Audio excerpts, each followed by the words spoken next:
নমস্কার দর্শকবৃন্দ, আজ চলে এসেছি নতুন একটি টপিক নিয়ে। সেটা হচ্ছে উদ্ভিদের পুষ্টি বা প্ল্যান্ট নিউট্রিশন। এর আগের ভিডিওতে আমি বিভিন্ন কার্বোহাইড্রেট, প্রোটিন, ফ্যাট এই ধরনের কিছু টপিক নিয়ে আলোচনা করেছিলাম। আজ আমরা আলোচনা করতে চলেছি উদ্ভিদের পুষ্টি বা প্ল্যান্ট নিউট্রিশন। প্রথমে আসবো উদ্ভিদের পুষ্টি। মানুষ যেরকম পুষ্টি ডিজার্ভ করে, সেরকম বিভিন্ন উদ্ভিদও তারাও কিন্তু পুষ্টিগুলো গ্রহণ করে থাকে বিভিন্ন স্থান থেকে। সো প্রথমে আমরা আসবো কি, যে সকল উদ্ভিদ কি করে নিজেদের খাদ্য নিজেরাই তৈরি করতে পারে, তাদেরকে আমরা বলবো স্বভোজী উদ্ভিদ বা স্বভোজী পুষ্টি সম্পন্ন উদ্ভিদ। উদ্ভিদের পুষ্টিকে সাধারণত ভাগ করা যায় দুভাগে। প্রথম কথা স্বভোজী 1 নম্বর, 2 নম্বর হচ্ছে পরভোজী। পরভোজী আবার 4 ভাগে ভাগ করা যায় পরভোজী পুষ্টি, যেমন মৃতজীবী, পরজীবী, মিথজীবী এবং পতঙ্গভোগ উদ্ভিদ। প্রথমে আমরা আসবো স্বভোজী। স্বভোজী অর্থাৎ সবুজ উদ্ভিদ। যে সকল উদ্ভিদ কি করবে না, নিজের দেহের মধ্যে খাদ্য সংশ্লেষ করবে এবং পুষ্টি সাধন করবে, তাদেরকে আমরা বলবো স্বভোজী উদ্ভিদ। সকল প্রকার সবুজ উদ্ভিদ, ক্লোরোফিলযুক্ত এককোষী বিভিন্ন প্রাণীও রয়েছে এর মধ্যে, যেমন ইউগ্লিনা, ক্রাইসামিবা এবং ক্লোরোফিলযুক্ত কিছু ব্যাকটেরিয়া, রোডোসিউডোমোনাস, এই ধরনের কিছু ব্যাকটেরিয়া রয়েছে যেগুলো কি করে সবুজী পুষ্টিতে পুষ্টি সম্পন্ন করে।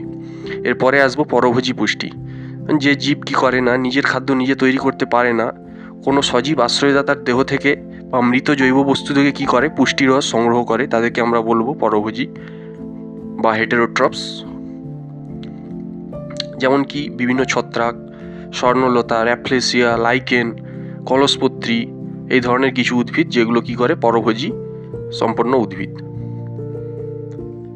এরপরে আসবো এর ভাগ। প্রথম মৃতজীবী।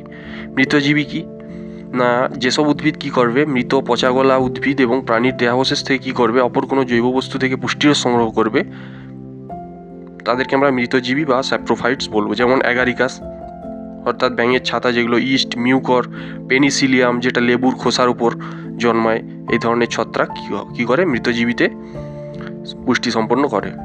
এরপরে আসবো পরজীবী। পরজীবী অর্থাৎ যেসব উদ্ভিদ কি করবে না, সজীব আশ্রয়দাতার দেহ থেকে পুষ্টিরস সংগ্রহ করবে, তাদেরকে বলবো পরজীবী বা প্যারাসাইটস। যেমন কি স্বর্ণলতা, র্যাফলেসিয়া, পাক্সিনিয়া গ্রামিনিস ট্রিটিসি, এই ধরনের কিছু ছত্রাক বা প্ল্যান্ট। এরপরে আসবো মিথজীবী। মিথজীবীটা কি না, যেসব উদ্ভিদ কি করবে পুষ্টির জন্য একে অপরের সহচার্যে জীবন ধারণ করবে, ফলে কি হবে দুজনেই উপকৃত হবে, তাকে বলবো মিথজীবী বা সিম্বায়ন্টস। যেমন লাইকেন গাছের মধ্যে হয়ে থাকে, রাসনা এক ধরনের উদ্ভিদ, গজপিপুল, এগুলো। এবং শেষে আসবো আমরা পতঙ্গভোগ উদ্ভিদ। কি করবে, যেসব উদ্ভিদ কি করবে নাইট্রোজেন গঠিত খাদ্যের জন্য কি করে পতঙ্গকে ধরবে এবং তার থেকে দেহ থেকে কি করবে পুষ্টিরস শোষণ করবে, তাকে বলা হয় পতঙ্গভোগ বা ইনসেক্টিভোরাস। যেমন কি কলসপত্রী, পিচার প্ল্যান্টস, ড্রসেরা, সানডিউ, এই ধরনের কিছু উদ্ভিদ রয়েছে যেগুলো পতঙ্গ খায়। এই প্রথমে এটা অ্যাগারিকাস, তারপরে রয়েছে র্যাফলেসিয়া এবং তৃতীয়টি লাইকেন এবং শেষেরটা পিচার প্ল্যান্ট বা কলসপত্রী, এই ধরনের কিছু উদ্ভিদ। আজ এতটাই, দেখা হচ্ছে পরবর্তী ভিডিওতে।